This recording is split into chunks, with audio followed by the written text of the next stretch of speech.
thank you all for coming this evening and learning with us on this run-up to Shavuot.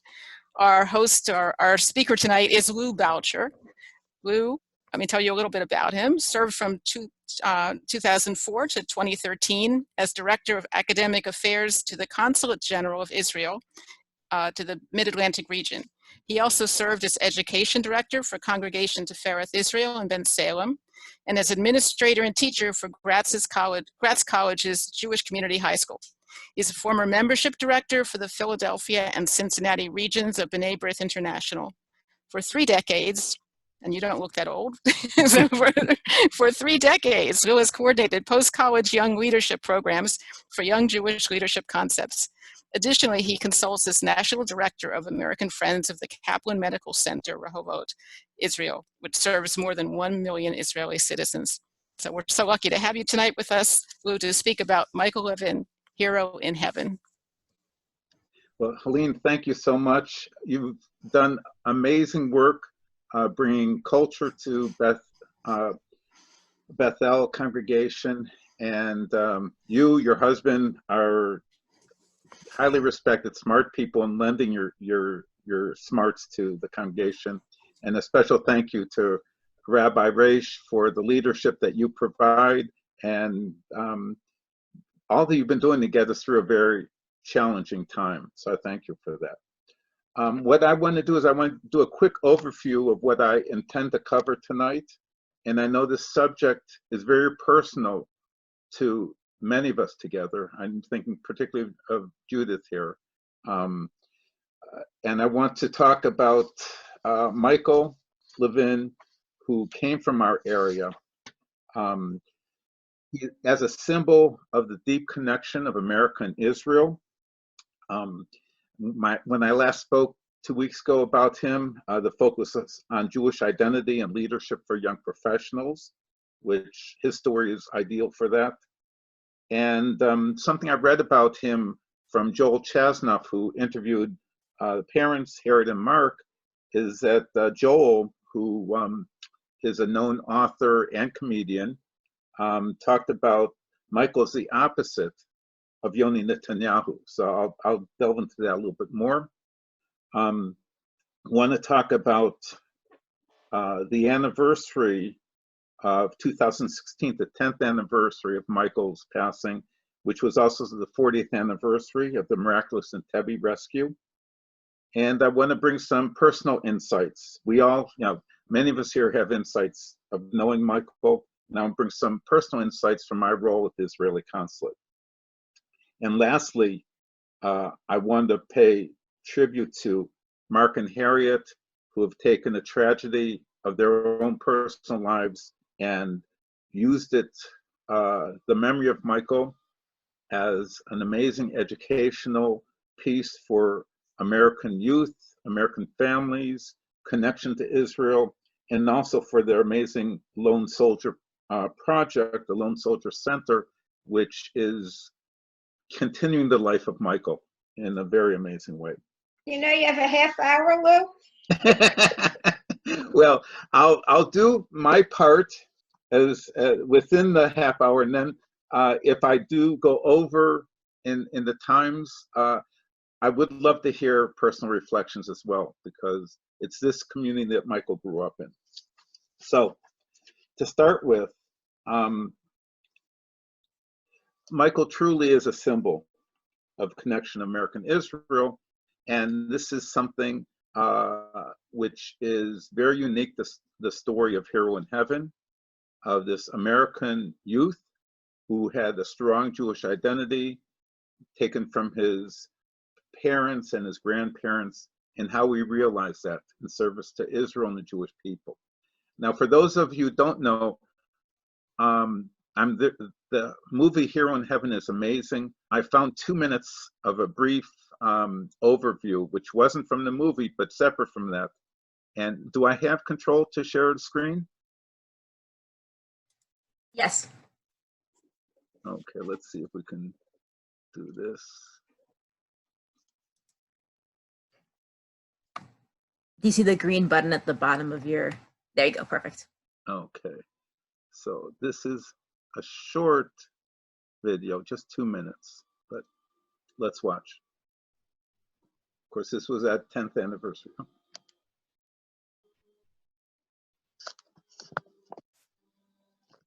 walked around the back of the building. He looked up at the second floor and saw a window open about 3 or 4 inches. So, being at the back of the building, he found a dumpster that he pushed across the way against the building, climbed on the dumpster, climbed up the bars of the first floor window, found the appropriate office, walked in. The man says, "Next." Michael sits down. He says, "Papers." Michael says, "I don't have any papers." He says, "Son, you can't get through the front door of this building unless you have papers." Michael said, "What makes you think I came through the front door?" And the man said to him, "You know, I've been here about 20 years. You're the first person to actually break into this building in the Army." He says, "Sit down. We'll fill out your papers."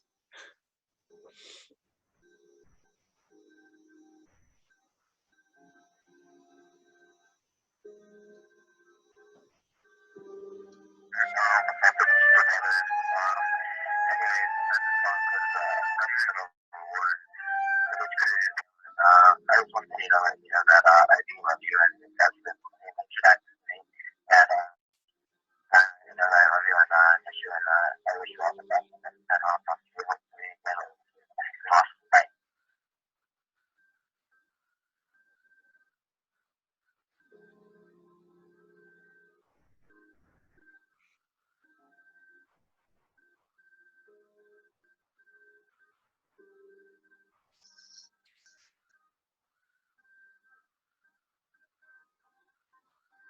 That's the truth, man. No pain, no gain.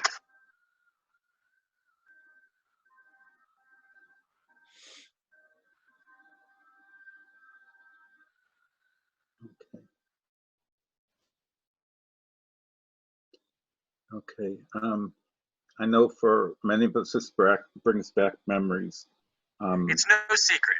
Israel is often synonymous with high-tech wizardry, and as a tiny nation about the size of New Jersey, it clearly punches above its weight class economically, scientifically, Okay, how do we stop sharing technologically, information? and militarily. But back during their fight for independence in 1948, Just stop the video and you can. in many ways, they were outgunned, facing multiple trained armies. Not a gambler in Vegas would have bet on the Jews. But what's important to know here is that what the Jews lacked in sheer power, they You can made also stop the screen share. creativity. That's what I'm trying to do. Paraphrase Hamilton, Yeah. just like their country, they were young, scrappy, and hungry. They managed to make use of things like the Davidka, a loud, inaccurate, and mostly ineffective weapon. They also spent their nights secretly building dirt roads. There we go. Okay, we stopped screen. Okay. Okay, so we saw a 2-minute video, 10th anniversary of Michael, and the story, some of the stories that many of us have heard about him, how he got in, his assertiveness to accomplish the goals. There was a scene with his twin sister, Dara. Now, I'll start getting a little bit personal. Dara, his twin sister, was my aide when I was educational director at FIREFIGHT Israel. And Dara came to me one day and said that my brother just came back from Israel. This was years before, and he'd love to talk to the kids here at TI. I said, of course. And he came into the school. He came into the classroom, and we had him speak with the older kids there. And I was amazed how scrawny he looked, how the olive drab green uniform was kind of hanging on him. But he started talking about the excitement of Israel, the beaches, the joy of being in Israel, and he was magnetic. Later found out that from all Michael did in the Jewish community, his connections to Ramah, he was a magnet for young people all over the country. This is even before the tragic incident. He made connections throughout the country. This came forward particularly during the 2006 Lebanon War. As we know from the story, Michael came home on vacation. He surprised his parents. He saw all his friends, Ramah friends, and he decided to go back early. From my perch at the Israeli consulate, this was the second war in Lebanon. There was a great challenge for us to try and explain what Israel was going through and how to get American support. So in consulates all over the US, we were tasked to produce programs of support for Israel.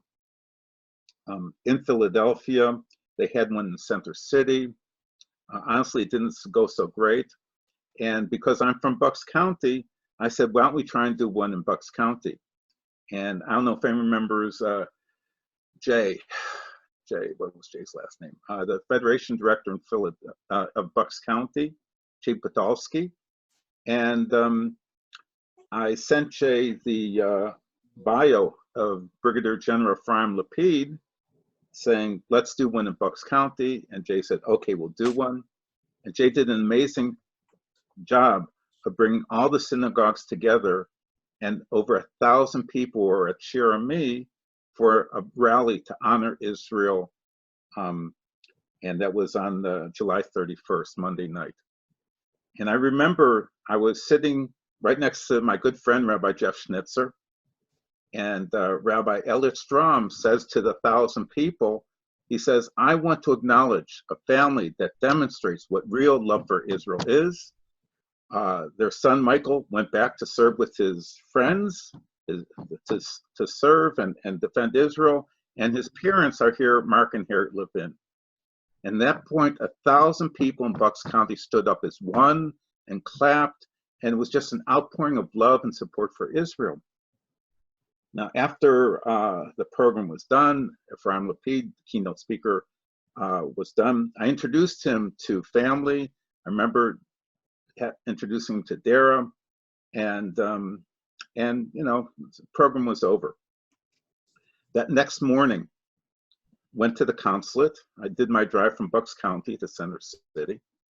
And when I got there and started working, there was this pall, this deep, heavy depression in the consulate. The diplomats ran out, and I had no idea what was going on. Later that afternoon, I got a phone call from Rabbi Jeff Schnitzer.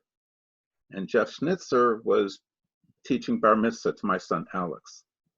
And Jeff said, Lou, I'm sorry I can't go to your home this afternoon to teach Alex his bar mitzvah lesson because I'm with your bosses. We're informing the Levin family that their son, Michael, died. That's how I found out about it. You know, just the next day, the shock involved with that, thinking of what the parents were going through, thinking what the family was going through. And exactly 1 week later, Monday, probably it was 6th or 7th, it was Monday, Ephraim Lapid back at the same bima, speaking to over 2,000 people came together in Bucks County. And I remember very clearly, and this was depicted in the movie Hero in Heaven, Ephraim Lapid said, I've served Israel for 30 years. I salute you, Michael. In the talks and who came, it was our Bucks County Jewish community, plus lovers of Israel, people who Michael knew from both coasts, from all over the country, fluent from Israel. It was such a moving experience. One of the things that Michael represented is how the Jewish community can and does come together when we feel of one purpose, and when that one purpose is Israel. One of the pieces I learned about was 10 years later, in 2026, we did a commemoration of the 40th anniversary of the Entebbe rescue. And we asked Mark to speak at an educational program before the ceremony. And Mark told us how much Michael identified with Yoni Netanyahu. And like many, Yoni was his hero. Now, in doing a little bit of research, first time preparing this, I came across Joel Chasnoff. I don't know if anyone knows Joel. He's an author. He wrote a book on on his experience being in the Israeli army. I think he called like the 30th Crybaby Brigade. And to someone who's worked for Israel, someone who's connected to Israel, it's the most hilarious book I ever heard. He actually spoke at Bethel. He spoke at, he's an amazing guy. He also spoke at one of our YGLC weekend leadership weekends, and he's a really cool guy. But as I said, he met and interviewed Mark and Harriet, and he wrote about it, a beautiful article in Times of Israel. And one of the pieces, and you can look this up, Joel Chasnoff, Michael Levin in Times of Israel, beautiful story. And one of the points he makes is that we know of Yoni Netanyahu, of this hero of Entebbe, someone who many believe, if he would have survived, could have been the best prime minister Israel could ever have, and a true leader. And Michael, according to Joel, was the opposite. He was a scrawny guy who wasn't charismatic in the normal way. He had charisma, but not in the normal heroic way. But his devotion and his sense of purpose was also a brand of heroism that took him miles above a kind of everyday heroism, which all of us can emulate and learn from. And particularly one thing which, in all of us who try and do leadership, it's one thing to work hard. It's another to see the devotion that people have for the work, for the mission that you're on. And that's something that came very clearly from those who knew Michael. There was a deep devotion to Michael.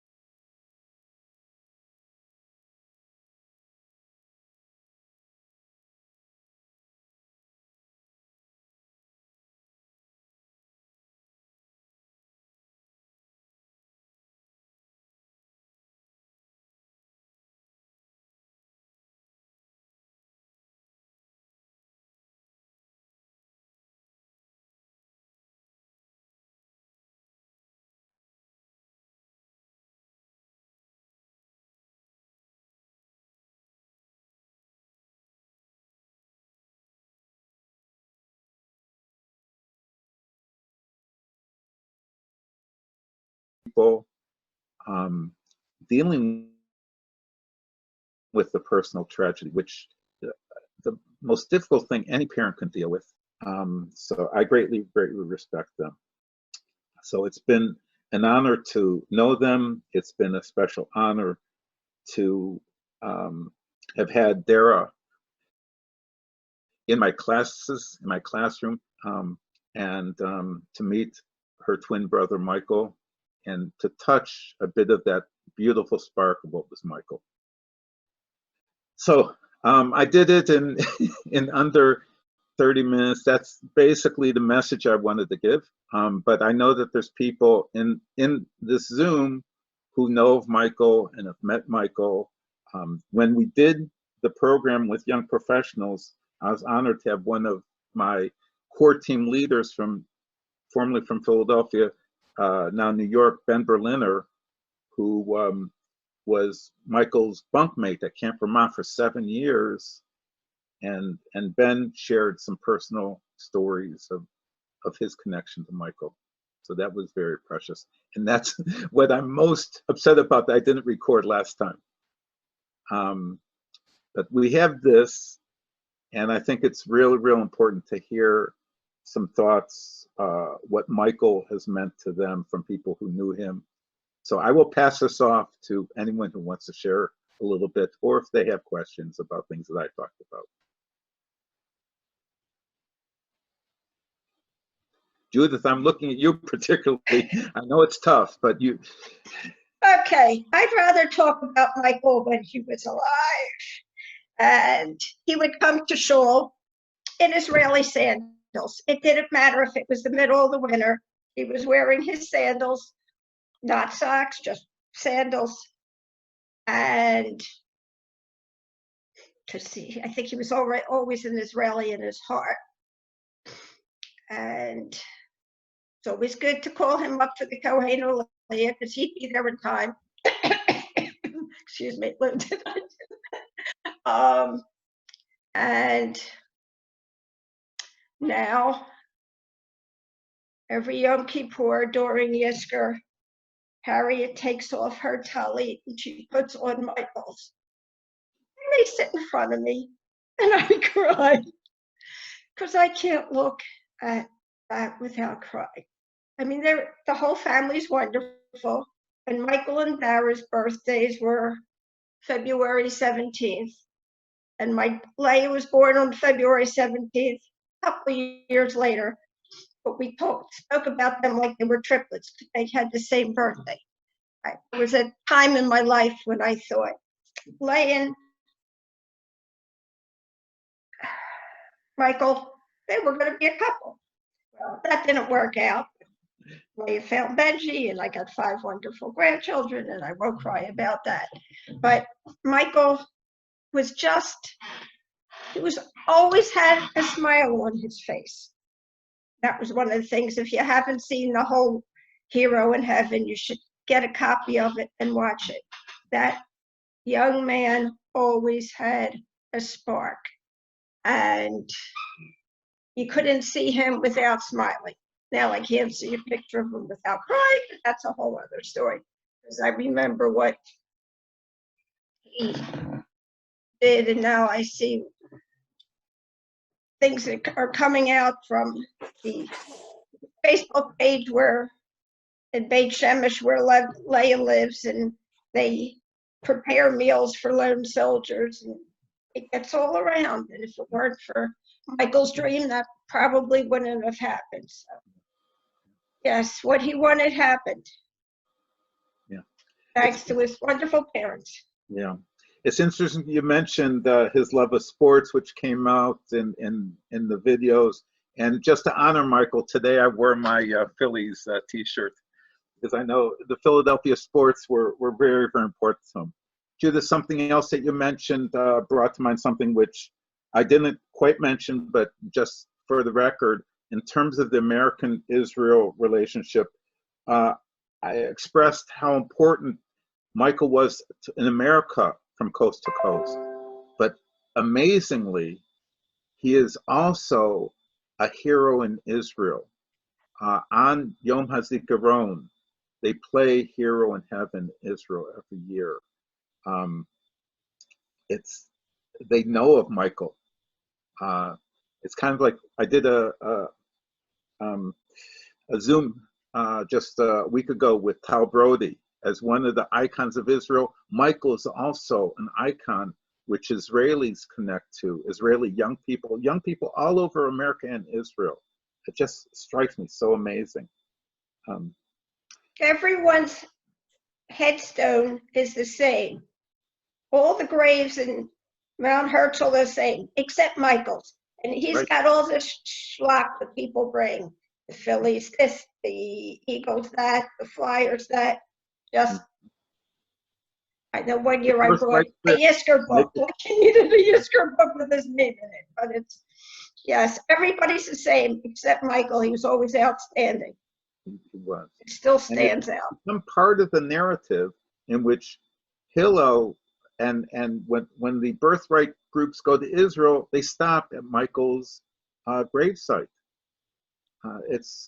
He definitely is part of this very special narrative, part of the narrative of Israel and America, and he's our own hometown hero, actually, like Tal Brody, who also came from this area,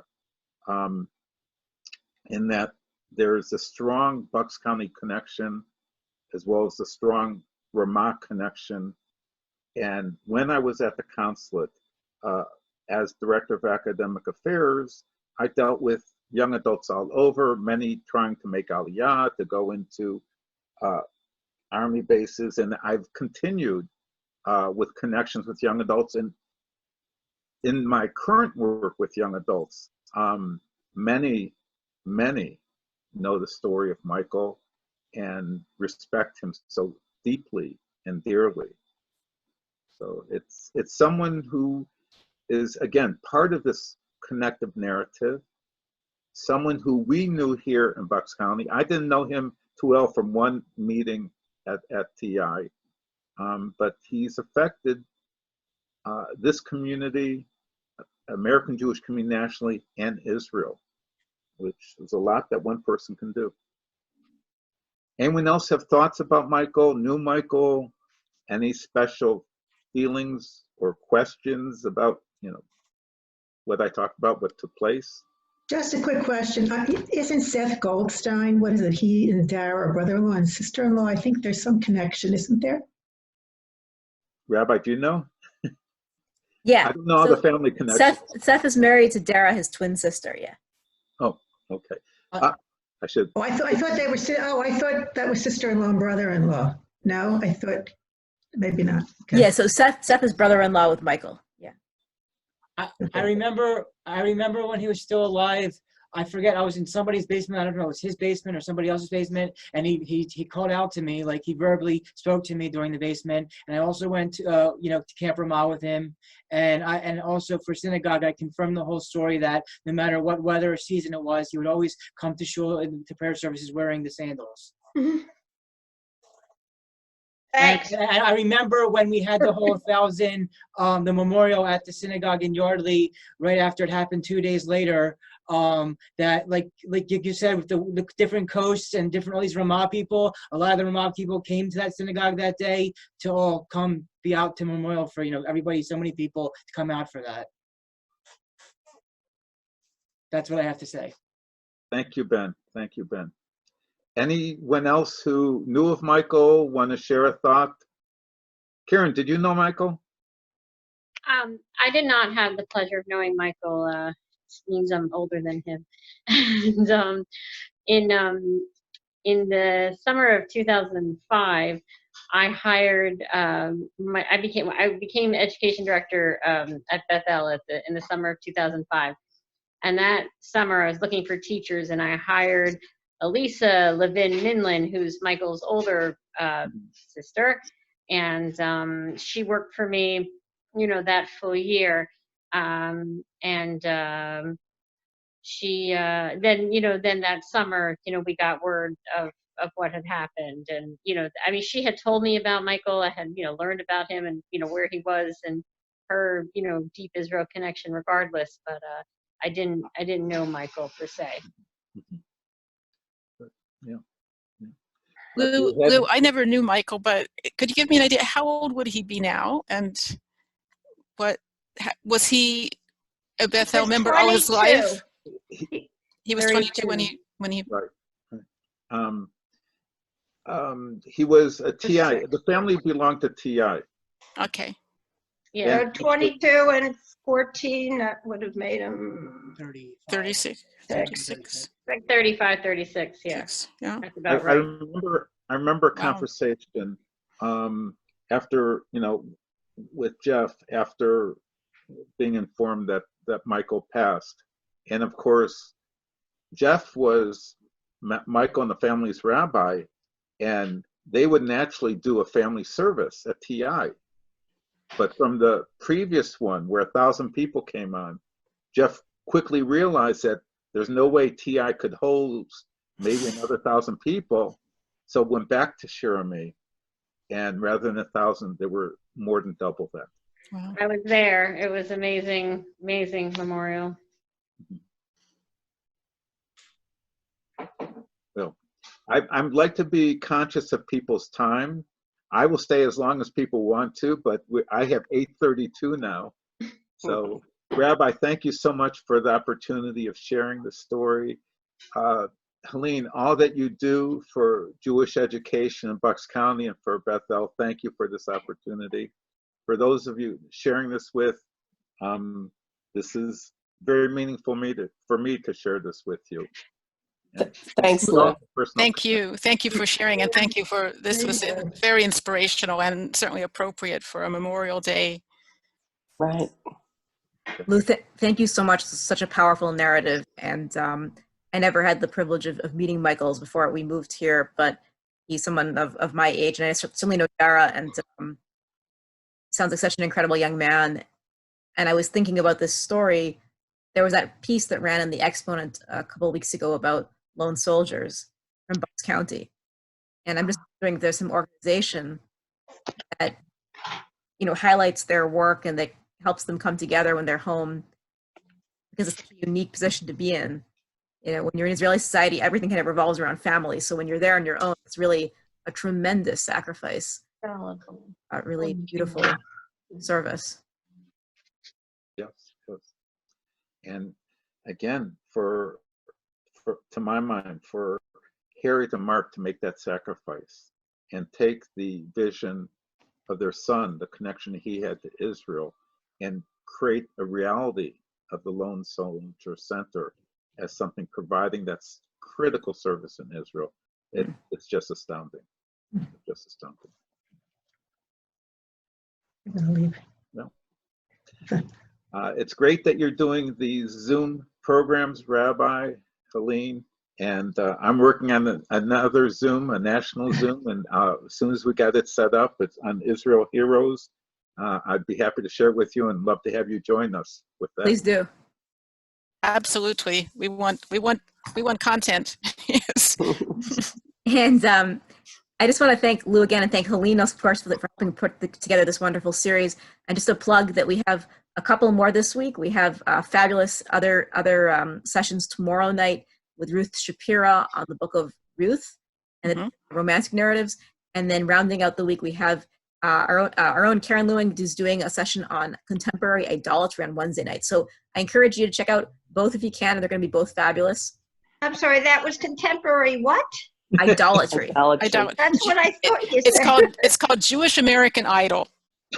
Oh, That's right. title. There's no practicum, I understand, though. You said idolatry, not adultery, right? That would be more interesting. We can only hope. I don't do adultery, Lou. That's a little much for my position. We're trying to keep the scandal bar low at Bethel. It's a good idea. Good idea. But in all seriousness, though, it's going to be both fabulous sessions. We have already 2 amazing sessions, both Seth and today with Lou. And it's the same link, same time. So encourage your friends. All these meetings, with everyone's consent, we're recording and archiving on the website. So if anybody missed it, you can direct them to the website. I have now, Seth's going to go up on the website pretty soon. I just loaded it today. So again, I want to thank Lou again, Helene, and all of you so much for coming out tonight. And may Michael's memory forever be for a blessing. And we honor his tremendous example and strive to emulate all that he's embodied. Thanks, Lou. Thank you. Thank you so Lou. much. Good night, everybody. Good night.